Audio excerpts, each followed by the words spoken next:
أعوذ بالله من الشيطان الرجيم. أعوذ بالله من الشيطان الرجيم. بسم الله الرحمن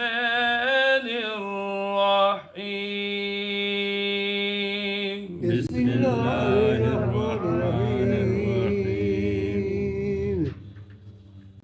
إن الذين يحادون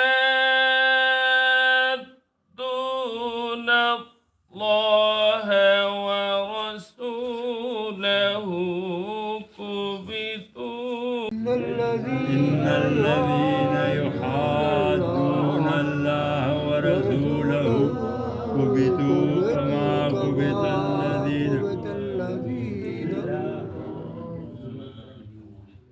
كبتوا كما كبت الذين من قبلهم وقد أنزلنا آيات بينات كبتوا كما كبت الذين من قبلهم وقد أنزلنا آيات بينات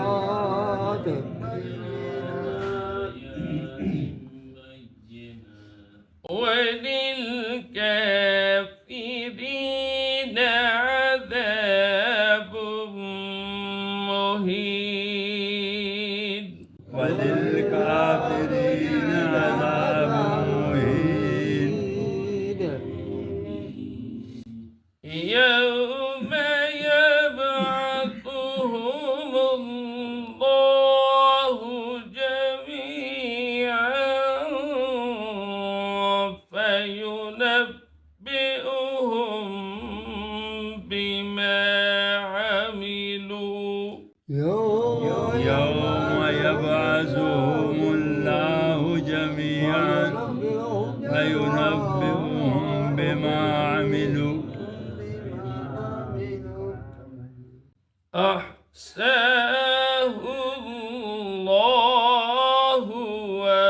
ونسوه. أحصاه الله ونسوه